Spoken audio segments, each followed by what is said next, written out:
I guess we'll start with introductions. My name is Sarah. My pronouns are she, her. I am the publisher of Erewhon Books, which is a speculative fiction imprint, previously independent, and we got bought by Kensington Publishing, which is also itself an independent. So if we're staying in the indie circle, and we publish speculative fiction of all stripes, especially sort of more challenging or more cutting edge speculative fiction. And yeah, I think a lot about climate because, I mean, look at the news. So this is an interesting panel to be having. Who wants to go next?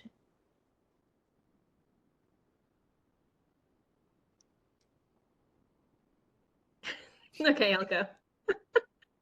Just eyeballing everybody on the panel, like, who's gonna go next? I'm Mia Tsai, she, her. I am the author of Bitter Medicine, which is an adult contemporary fantasy with romance in it that just came out last month from Tachyon. Thank you. And I mean, I guess that's about it. Like, I'm very fascinated by climate fiction and decolonial stuff, so this is like exactly the right intersection for me. I'll go next. I'm Jenna Hanchey. She, her. I am a beginning writer, but also, in addition to publishing some flash fiction out there in the world, I do research on African futurism and the way that it rethinks Western development narratives and breaks them and totally thinks about African futures in different ways than Western development would go for. So I'm here for the colonial bit and throwing the giraffe. And thinking about decolonization and what that looks like and how it relates to climate change fiction and how we can think about decolonial futures and ones where we work to better the planet in conjunction with each other, because they have to go in conjunction or else we're not going to fix it.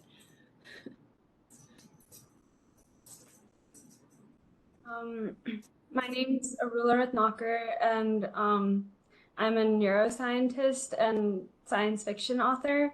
And I've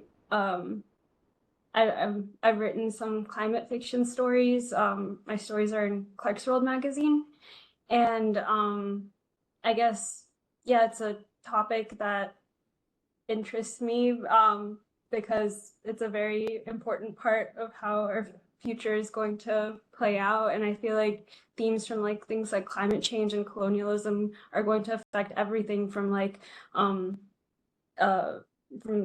future international relations to things like space exploration, because I feel like a lot of the same concepts and themes apply to that. So that's something I'm interested in too.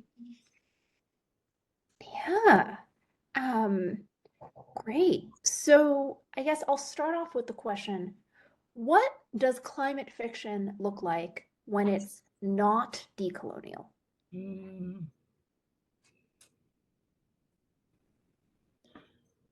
One thing I guess I can jump in with, climate fiction when it's not decolonial looks like things that value interspecies relations without recognizing power. And so ways of, climate fiction that thinks about how to relate interspecies with other creatures on Earth, but from a white Western perspective that doesn't recognize indigeneity and how that's been erased, and how a lot of indigenous lifeways have already been doing that, keep doing that. And now white Westerners are just, discovering or deciding to engage in that sort of work. And so things that don't reckon with the ways that a lot of people of color and colonized folks have been declared non-human for a while and instead relate to non-human animals, but still don't engage with the kinds of aspects of power that have left a lot of people rendered non-human in, white Western logics. So that's one thing that I think about when climate change fiction doesn't deal with that. Arula, you can go. I guess one thing I would think of is the approach to solutions. If the approach to solutions to climate change, for example, like geoengineering solutions or like agricultural solutions and things like that, aren't being respectful of indigenous cultures and how they and history and environment, etc., and kind of like approaching things like reducing carbon emissions or like changing energy, things like that, in a way that ends up harming the folks that yeah, it ends up harming people in ways that aren't, yeah, exactly, yeah. I don't know. For me, I think that this is, I mean, it's a great question. Thank you, Sarah. I think when we have climate change and climate disaster as a background, then we get certain stories in fantasy and science fiction that are exploration narratives, which I find very colonial. So a climate disaster may have happened on our home planet or a different country, and then, you know, people flee that disaster and then impose themselves on a new place. I also find that climate fiction, when it's very colonial, it is combative. So it's man versus nature, and that is all that exists for them. They're very wrapped up in their own survival. And then like their general interaction with that climate, so that kind of weaves into like the man versus nature thing, right? Like their general interaction with climate being one of like conquering. How can we best what's going on here, instead of how do we work with it? How do we adapt to it? To go off something that Mia was saying about that colonial drive to just go somewhere else and start over, right? With the same logics. I was in some emails before this thinking about how The Day After Tomorrow, which was heralded when it came out as a climate change film, is one of these very colonial narratives that what happens is the global north freezes and everybody just moves to Mexico. And in the film, that's cool. Mexico's like, yeah, absolutely. Have the new government of the United States and Mexico. And there's this implication that all over the global north, people are just moving into the global south. So there's this idea of, oh, don't worry, we'll just recolonize other places and start again, which repeats the exact same logics, like you were saying, Mia. Yeah, Jenna, what you were saying made me think about something. I had been on a panel last year with a couple of folks, and they mentioned, you know, it's Ogenochoe, said that, you know, in his opinion, colonial style climate fiction has a lot less to do with community, because climate affects us in our communities, and so colonialist mindset is, you know, you, the individual, can triumph, and you, the individual, don't need any help from your community, and also you, the individual, can survive without your community. So those are narratives that we have seen before, like in The Day After Tomorrow, right? Like, where's their community? Or in like Waterworld, where is everybody? I'm loving all of these answers. So on the other hand, what does it look like when we start to take some of these narratives and apply a decolonial lens to them?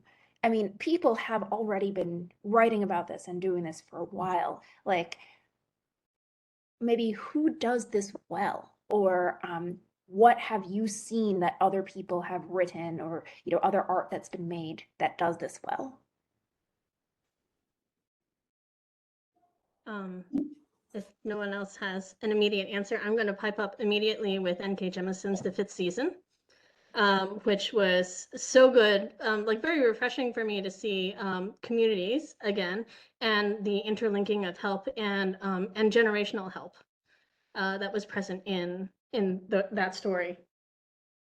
One thing to jump off that is really important about the fifth season too, and those books, is the reckoning with past damage, right? That it's not something that you can just start from where you are, but have to reckon with the weight of history, with the colonial weight of history and what it's done, and that is painful and hard. And it also, that aspect of reckoning with the weight of history reminds me of a short story that's published in Apex called Marked by Bears by Jesse Lawyer, who's an Indigenous writer, and how that story is very much about a kind of post-apocalyptic reckoning with what we have done to the earth, and particularly what that means for Indigenous relationships to bears, and how that weight must be dealt with. And I think that decolonial narratives really deal with the a reckoning, not just a fixing or a control, but a reckoning with that.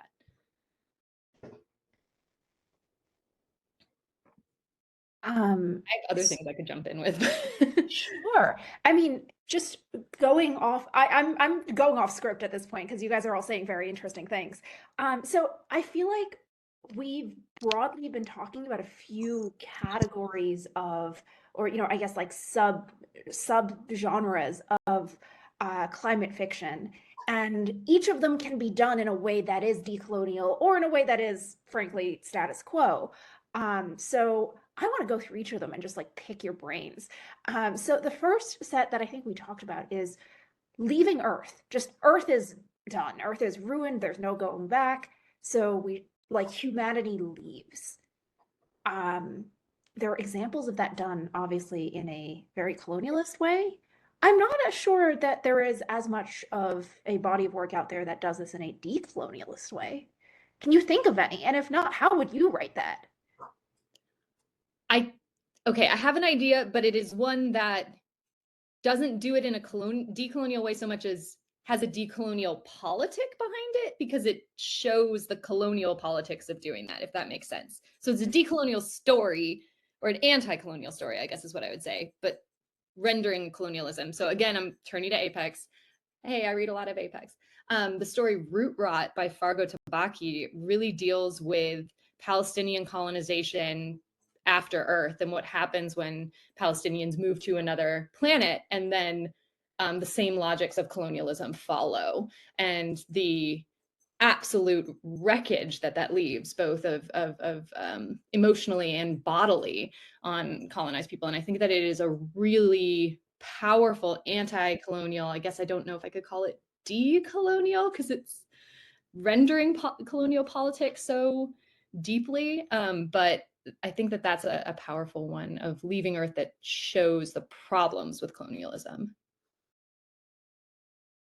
I think one example that kind of approaches this topic is the story of like Bobby Draper in The Expanse, and how she comes to terms with like terraforming on Mars. And I think like that idea of like stories that deal with shifting the Martian environment to become more green and like Earth, like the way that's done can really brings to mind things from there's this question of whether that is a type whether terraforming is like completely altering an environment and changing it to become something new and exploiting resources and planting seeds for a new colonial mindset, or whether terraforming is creating like a new environment for a decolonial like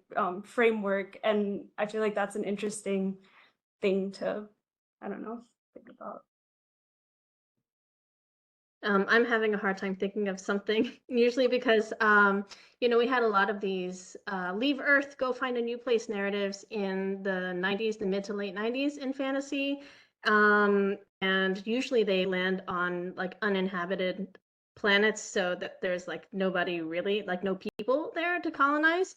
And then the interesting that does happen is sometimes they don't import their old civic structures to the new place, and they kind of like flip. But like, who's in power? Like, men were in power back on Earth, now women are in power wherever they are, like planets away or something like that. So yeah, this is tough because I haven't been able to explore that part. I'm not saying it's not written, but like I don't personally know of any because I haven't read it. Well, the second part of my question was, how would you imagine this if you were writing it? Yeah, that's a really tough question. Not it.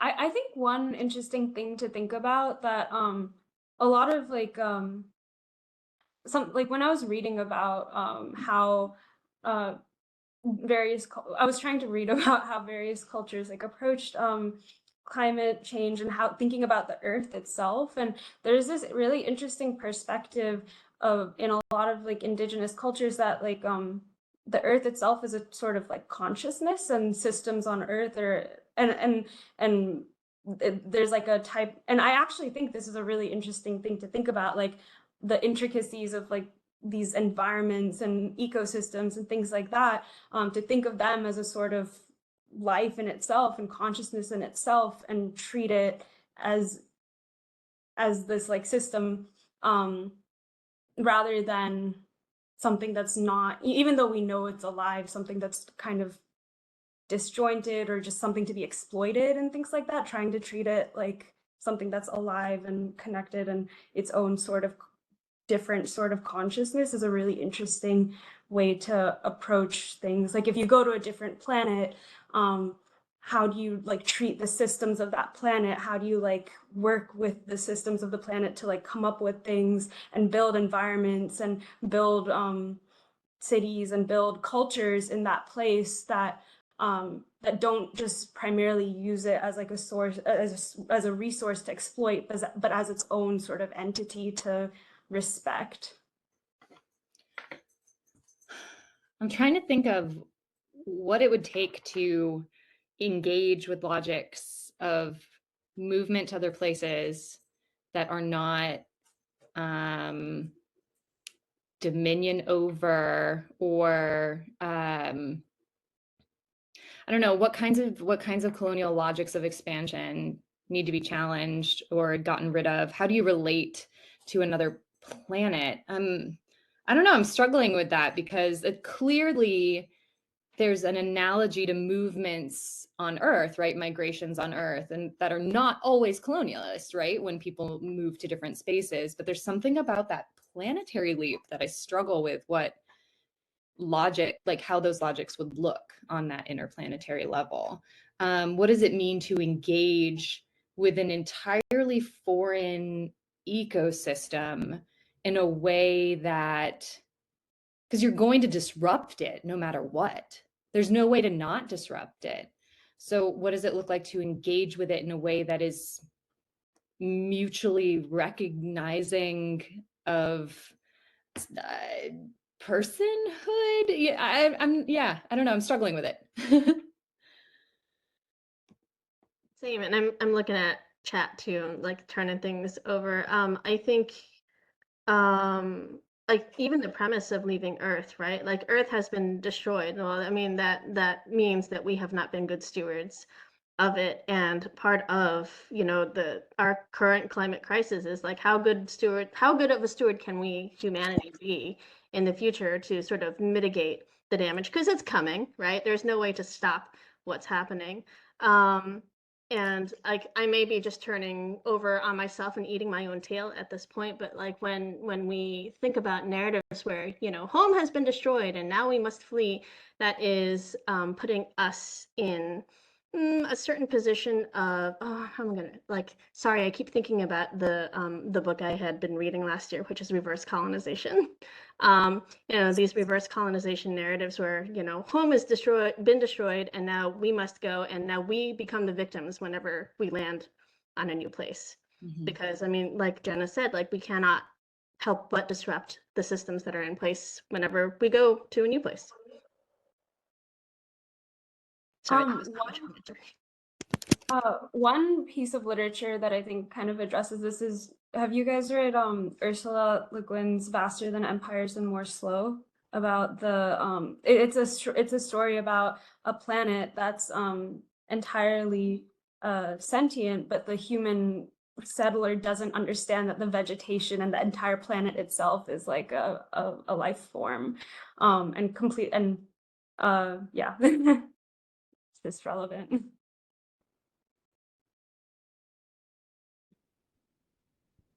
So I think another broad bucket of climate fiction is not the leaving Earth story, but the, oh, we've really messed up the Earth, and now we're sort of racing against time to fix it before it's too late. So, and traditionally that's the kind of story that glorifies like scientists and engineers and that sort of thing, right? So how does that kind of story get like decolonized? Are there good examples of it, or If not, how would you do it? I don't know about good examples, but Sarah, I'm so glad you touched on engineers and like scientists being the leading forces here, because we do have in the West a very high opinion of learned people, people, scientists, and not necessarily folkways that we have been living with for many thousands of years. And so if I had to do it, I would lean more on knowledge that has, our traditional folkways of whatever people have been living there and adapting to the climate over the years, as opposed to science, which often can be used very much as a cudgel. Like, I'm correct because science says so and reason says so, and the reason why we have reason is because colonialism back in the Age of Enlightenment. Yeah, the Western, or I don't know if I should say Western, but I don't know what a better sort of terminology for it would be, but sort of, yeah, the scientific method, the European sort of uh, form of innovation, um, it the way it's kind of what led to this mindset of man versus nature that you were talking about, and putting humanity on some sort of like pedestal above other types, other systems on Earth, and separating us from like the rest of the planet, and making us some sort of like, and turning the planet into like a resource to exploit rather than a system that we are also a part of.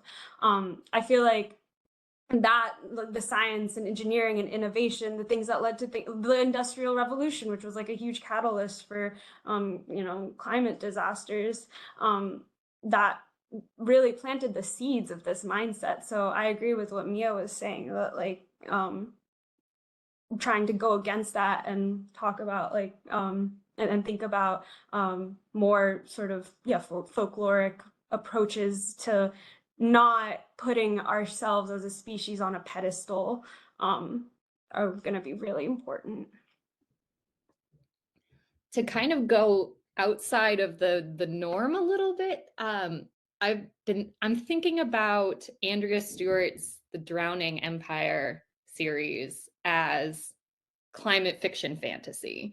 And usually I guess we don't tend to think about fantasy as cli-fi, but like it's a series of where they're realizing, when, I've only read the first two, so don't know how it's going to end yet, but that the way that the empire has been run is causing islands to sink. And through resource extraction and human bodily resource extraction, right, using human bodies in a way to power the empire's magic system. And so this is one where I feel like it fits the question of, we've messed up the earth and we have to figure out how to reckon with it in a way that is decolonial, because it requires dismantling somehow the logic of the empire and reconfiguring the way that the world works in order to stop the islands from sinking and everybody from drowning, which is a form of climate collapse, just a different one than what we're dealing with because it's a fantasy. But I think that it can be read in that way. I like thinking about fantasy as climate fiction because I think it opens us up to new ways of thinking about possible solutions that maybe we wouldn't consider just under what Mia was saying, that kind of like hegemony of science.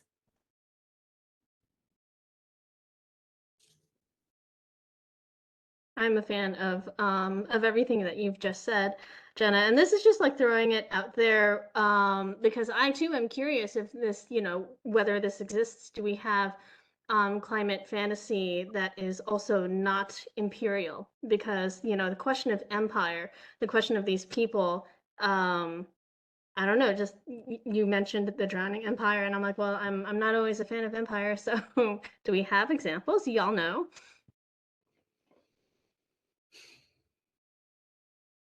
I mean, frankly, how many examples of non like monarchical fantasy can you think of off the top of your head? It is a very easy system to fall into, I'm sure, because I think it's so easily criticized, right? We have to do so much more groundwork to create something that is non-imperial and also decolonial. Like, would we because imperialism and colonialism go hand in hand, right? So how do we handle that?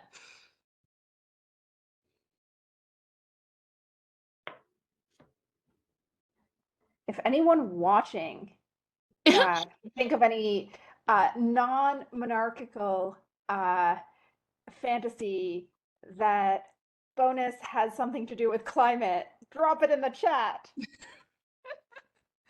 I'm going to be a nerd here and talk briefly about Mass Effect Andromeda, which was like the womp womp of the Mass Effect series, unfortunately. But it did, I mean, there was a lot of criticism before the game came out about how, we are explorers and we're going from the Milky Way to Andromeda and we're going to go like conquer stuff and land on planets. And there was a lot of people going, that is kind of like space colonialism. But they did not go with that because when the humans arrived in Andromeda, there was already there are a lot of other cultures already living there, and they were not friendly. And they had their own set of problems. So the humans, let me see if I can sum this up without spoiling. The humans land in Andromeda and then immediately get embroiled in a conflict against a bigger bad than the humans, which is one way to kind of subvert the colonial thing if there is already a big evil there and you kind of have to join in to fight against it. I have started working on a non-monarchical cli-fi fantasy novel, but it has like 5,000 words. So someday, maybe. Someday. In 2 years, we'll look you up and see what's going on. In 10 years. All right, so I think the third broad category of like kinds of climate fiction and how we might potentially decolonize that sub genre. We see a whole lot of climate fiction where the world has just eroded. The world has sort of collapsed. It's this sort of post-apocalyptic situation where nobody really has the means or technology to either get off the planet or to frankly fix anything. And now we're just sort of living in this less awesome version of the Earth where it's very unpleasant. So how do we decolonize that? Are there good examples of how that has been decolonized? And if not, how would you do it? I tried to do this in one of my stories called Lone Puppeteer of a Sleeping City in Clark's World. It's like a far future. Many things happen in history. There's like the world is totally devastated, and everything has become decentralized, and people are living in these like isolated cities that are very much like focused on community building and things like that. And they work together as a community to like go into these like pods where they hibernate, and they lend their like brain motor circuitry to like controlling the pods to replenish the earth, while the humans themselves go into like a hibernation until the earth is like, or until that area is like healthy again. And I don't know, I feel like doing these things, like treating, I mean, I've said this before, but like putting humanity and nature back on the same level and understanding that it's part of like the same system, and trying to approach innovation and solutions as like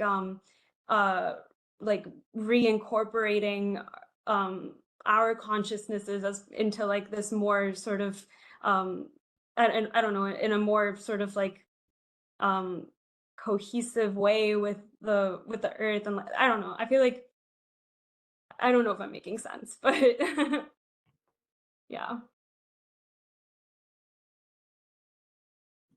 that's how I tried to approach it.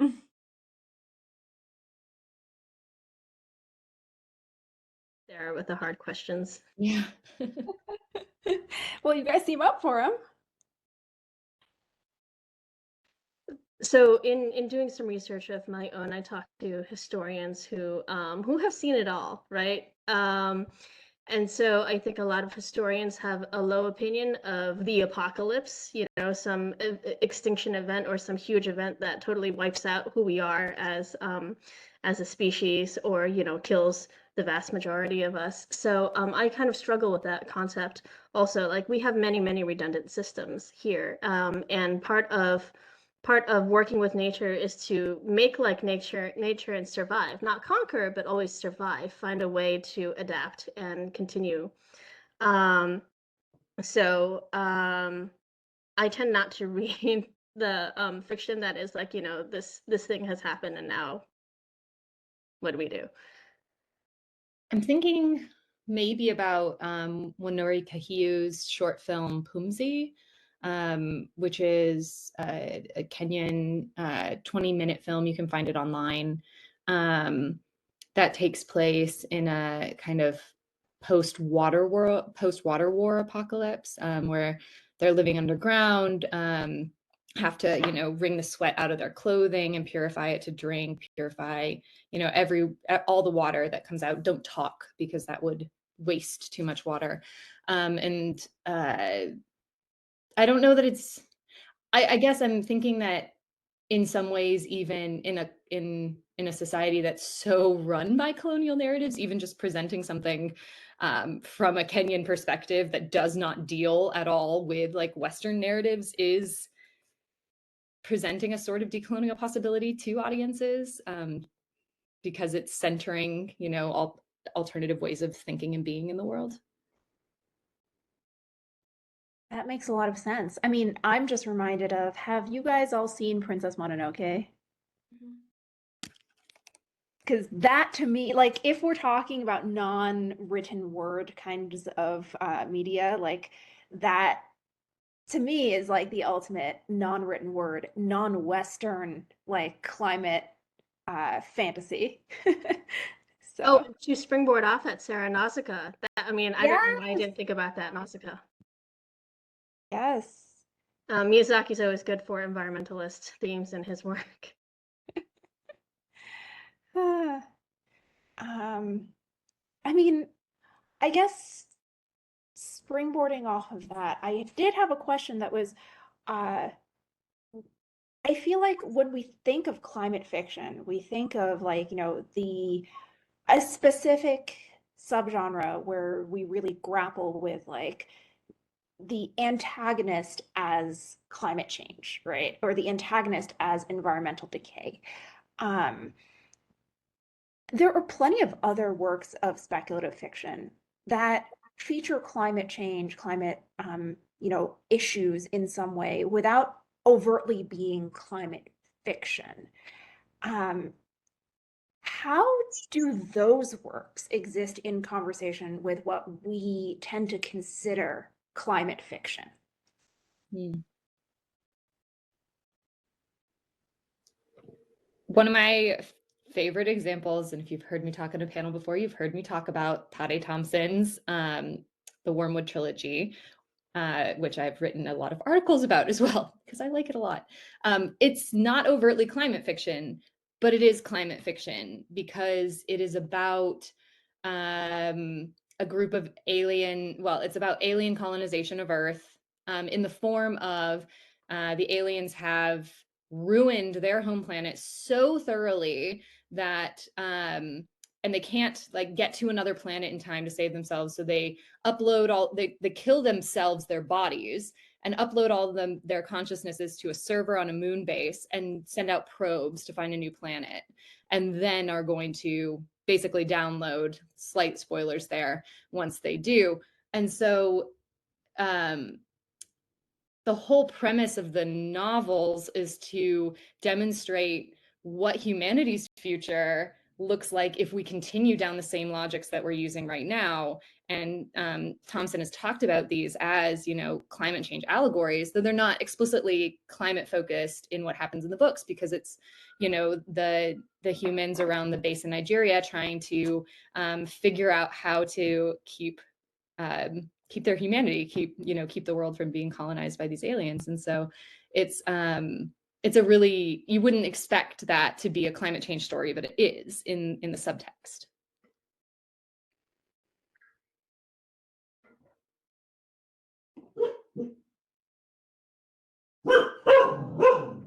She has opinions. Well, if one of you don't talk, the dog is going to keep talking. I'm racking my brain. I'm thinking real hard over here because I often don't get all the way through books, so I can't really speak on, like, I start plenty of books, but I don't always finish them.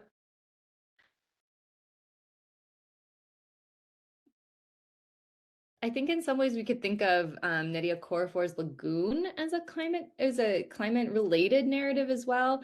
I mean, it starts off with you know, a swordfish piercing an oil pipe because they're just so tired of the oil pipelines, and the aliens that arrive there then are decolonial in a different way, or the narrative's decolonial in a different way. Instead of, like, you know, stopping colonization, here the aliens are there to, like, activate human and environmental relationships beyond what they are now, and potential of different creatures, both human and non-human. So that can also be read as a climate change or a climate fiction, even though it's not overtly climate fiction, I think.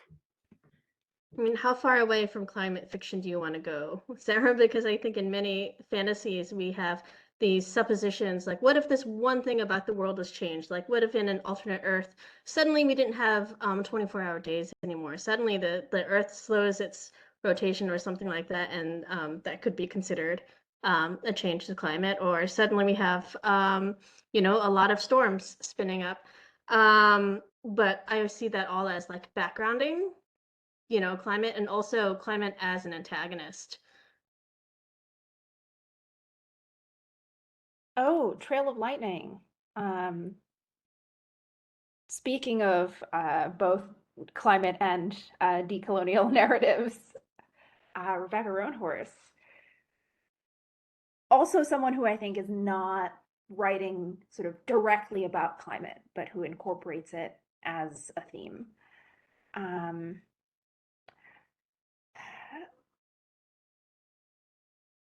Okay, well, let's see. So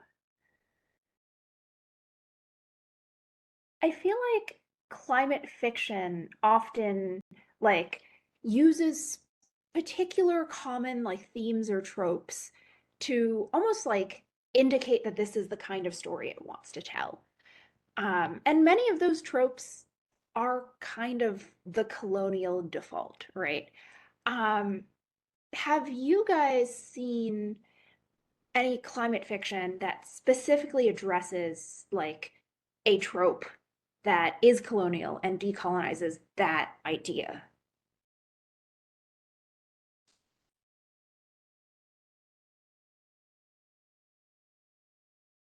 Or frankly, if you were to write one, what climate trope would you want to decolonize?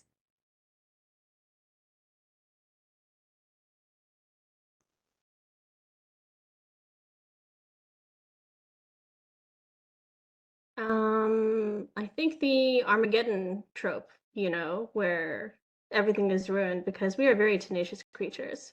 So I do not believe for a second that everything that we have wrought will suddenly be undone by a climate disaster or two or three.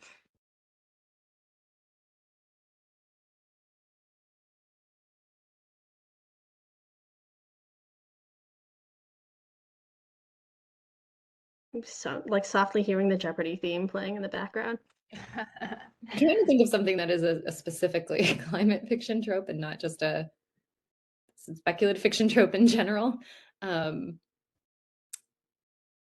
Yeah, I guess the, like, team of smart men are gonna save the day trope would be a good one to decolonize.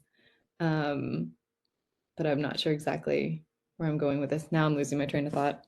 Well, in the comments, in the chat, I'm seeing Joyce is saying naming of plants and animals, categorizations of species in general. I feel like there's definitely been climate fiction where it's like, oh, it's been a few generations and the Earth has changed and humans have changed. Humans don't really remember what it used to be like. And now everything has a different name. And now everything, like, Mhm. suddenly, like, an oak tree is not an oak tree. It's like, it's got a different name.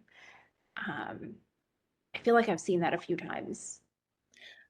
I'm also thinking, based off that kind of in connection with something that Mia was saying, that um, that sort of like fear of apocalypse that is it's a really white Western fear, because white Westerners don't think of apocalypses as having already happened or happening right now, and that people continue to survive them and still have to deal with the world in one sense having ended and continuing. Um, and on that train of thought too, then think about apocalypse as just like something to be feared, or like that survival of the human species has to look exactly like we are now. But I was just talking with a person who studies like a sort of deep time human evolutionary archaeologist person yesterday, who does kind of decolonial work in that field, and was talking about the way that she is frustrated with a lot of her colleagues who think about um, the relationship between non-human ancestors and Neanderthals as always antagonistic, and are putting Neanderthals in these tropes that are the same sort of anti-Black tropes used in, a lot of colonial conversations today, and that feeds into the way that we are afraid to be identified with anything that is not what humans look like now. But like, there was a time when our ancestors were not human. There will probably be a time when our, people who come from us are not what we might call human in a white Western colonial sense now. And so reckoning, like, not being able to deal with that kind of fundamental shift in humanity is something I think about, that fears that's what drives that fear of apocalypse in some sense. This idea that like the white Western human is not going to survive in the form that we know it. Oh, absolutely. Or, just the whole downfall of civilization kind of thing where, it begs the question of like what counts as humanity, or what counts as community really. Because I feel like there's an entire subgenre that's like, oh, like cities have collapsed, governments have collapsed, people form new kinds of community in the wilderness, and somehow that is portrayed as backwards or worse. Yeah. Um, have you guys seen that kind of community building uh, done differently or portrayed positively? Um,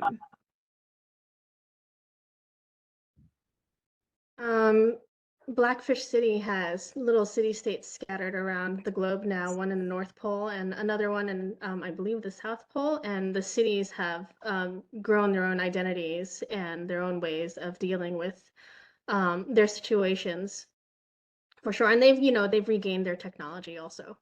So it's not an apocalypse anymore. It's just the new world that they're living in.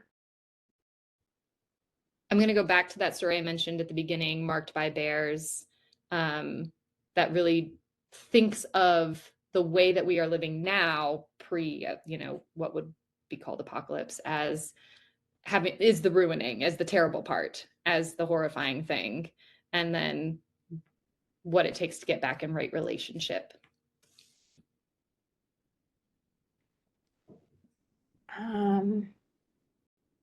Or Rula, were you going to say something?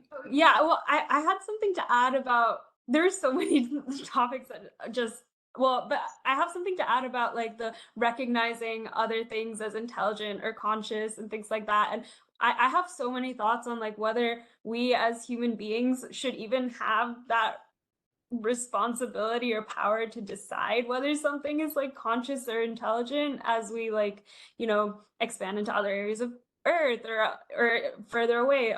I tried to do this in my writing too with my story Submergence, where humans are exploiting this resource, this sea sponge, to cure a disease that's brought on by climate change, like it's a pandemic. But then someone realizes that that sea sponge was actually a conscious, intelligent, sentient being, and it's like, should we continue to exploit this to like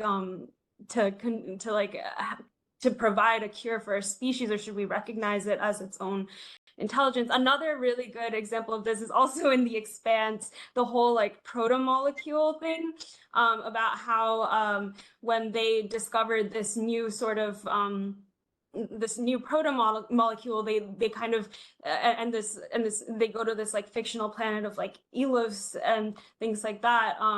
They destroy like a proto-molecule artifact, and they find out like that it was whole like way more complex and intelligent and things like that than they originally thought. And I feel like because our species just because our species has this sort of like this trend of like kind of industrialization and colonialization and colonization, and kind of disregarding other people in our like thirst for expanding territory. I don't know, should we even be giving ourselves the right and the power to decide whether something else is intelligent in the first place? I truly believe the mushrooms will eat us all. So I will, as a human, I don't believe we're going to win the fight against fungi. We need to live in relationship with fungi, not fight. Oh, yes. I feel like the fungi taking over the world thing is like has captured the cultural consciousness recently, like especially in the past few years around pandemic times. What is going on? They're terrifying. Why now? Why this? I know this is like leaning away from our panel topic, but I think the idea of fungi being this immense family of living things that are capable of evolving and adapting to every single situation, and quite possibly being the origin of life on Earth, is something that's very like vast, that we have a hard time grappling with. So we produce a lot of horror stories about fungi because we truly do not understand what they are, what they can do. And we only have like 3 minutes left, but you touched on something, Jenna, with climate fiction, and for me, I'm very interested in the intersection of climate fiction and race and class because of our real world conditions where climate change affects coastal cities, and many of those coastal cities are, cities where the majority are people of color. So unfortunately, I don't think we have enough time to like really delve into it, but somebody can recommend me a book that's got a good exploration of those topics, I'm all yours.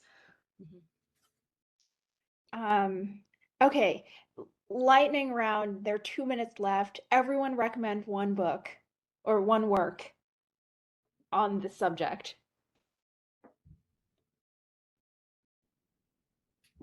I already did it, but Reverse Colonization by David Higgins. It's nonfiction, so yes, it is a little dry, but it's really worth it. I'm going to go ahead and say the one that I probably talked about the least, but the Drowning Empire series, Andrew Stewart, like those are great books for thinking through a lens of decolonization and climate fiction, I think, in a fantasy setting. I'm going to recommend the short story Faster Than Empires and More Slow again. I think it just captures a lot of what we were talking about. And I'll recommend one. I know there were some people asking for YA science fiction in the chat. Rise of the Red Hand by Olivia Chada, and full disclosure, I edited this one, but it's YA science fiction set in like the climate apocalypse in the Indian subcontinent. And it deals very much with class inequality and who is saved and not saved. Ooh, can we think of Tasha Suri's as decolonial climate fiction too, fantasy? Oh, Jasmine Throne or Jasmine Throne? I don't know. it counts. Now we're all thinking.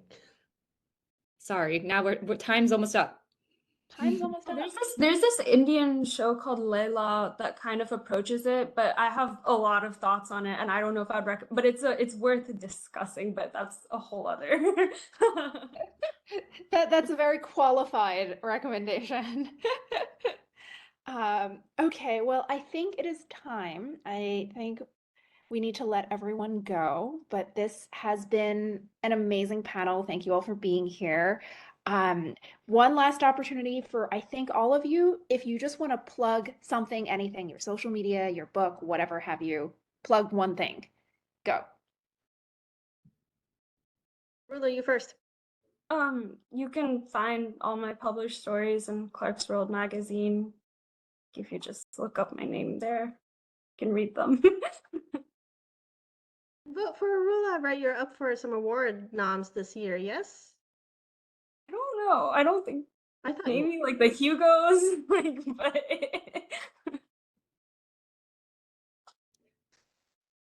Okay.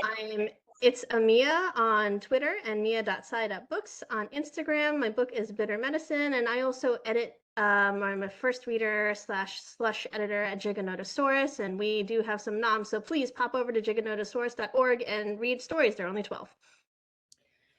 Jenna Hanchey at Jenna Hanchey on Twitter, jennahanchey.com. I'm the only one in the world as far as I know. And I guess I'll plug that I do have an essay on Tade Thompson's Wormwood trilogy in Strange Horizons. So if you want a little intro to an academic perspective on the colonization happening in that book, and the way that it's resisted, check it out.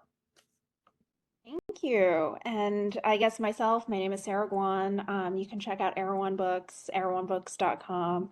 I'm also eligible for the Hugo for Best Editor Long Form again this year. If anyone feels like nominating me, I don't know, go ahead. You don't have to. So yeah. Anyway, that's our panel. Thank you all so much. This has been an amazing discussion, and have a great rest of your flights of Foundry.